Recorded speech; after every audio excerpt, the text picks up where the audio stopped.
Hi there, this is Matt at State of Flux here with a review for Abigail. This is a really interesting movie that its worst aspect of the entire film is that the trailer gave away the great surprise. So if you've not seen this trailer, just know straight ahead, right up front, that I think this movie is fantastic. So far it is my absolute favorite film of 2024. I encourage you to see it. Go in as blind as can be, and you will have a fantastic time at this incredibly gripping thriller that is certainly a twist on sort of Panic Room by way of Hostage, by way of another movie or couple of movies that I will not get into. If this is your hopping off point, just know I absolutely love this movie. Way to go, good job. For those of you that are sticking around, I'm about to spoil what the trailer has already spoiled. I won't have any spoilers beyond what the trailer already spoiled for you. But from here on out, spoilers. So this movie is about a little ballerina, a young ballerina that gets kidnapped by a group of 6 people who are holding her hostage to get a ransom money that they're promised. They just have to survive 24 hours. And survive is loose term.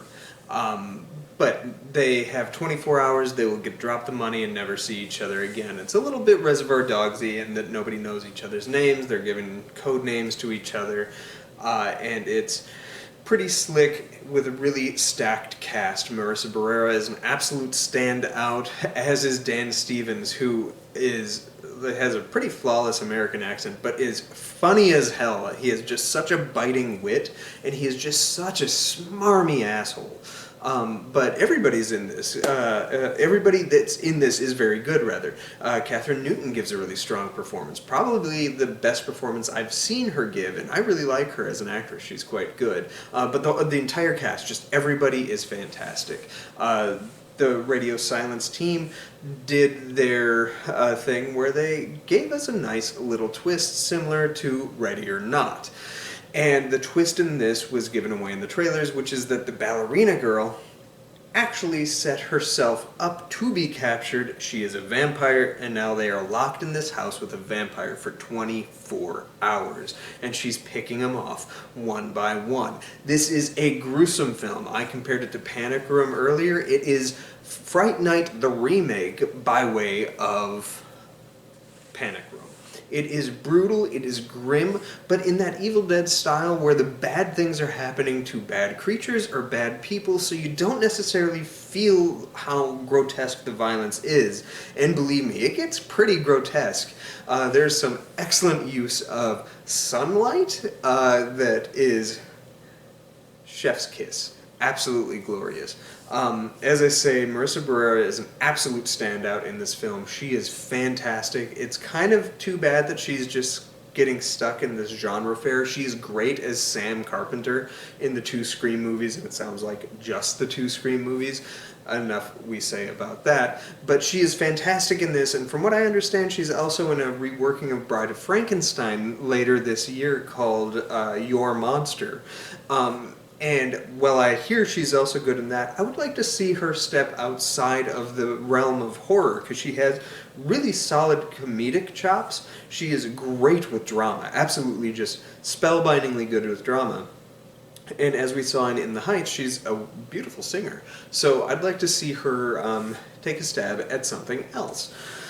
That said, this is a very strong movie, very gory. It's the best horror film that I have seen since Evil Dead Rise. Now, it's not scary like Evil Dead Rise is. It's certainly intense, and there's quite a bit of suspense in the film. It's not so much scary, but in terms of vampire movies, there's a grim grittiness that I really appreciated in it that reminded me of like Near Dark. But the movie to compare this to more than any other, even more so than Fright Night, which captures the somewhat tone of this film, or Panic Room or anything like that, would be From Dusk Till Dawn. From Dusk Till Dawn sets itself up to be a crime film for a whole effing hour before you realize that it is a genre film in the truest vampiric sense. This is pretty similar. It's almost 45 minutes before you get the vampires reveal. And the thing is, it's never slow. You're captivated. You're interested in these characters and what they're going to do. And the scenario that they set up is really quite strong. And it's beautiful looking. I really like the haunted house castle aesthetic that they present. And then there were none is mentioned in the movie in a very specific scene, and it captures that sort of Victorian house whodunit kind of style, and visually anyway. And there's quite a few twists and turns that the script takes.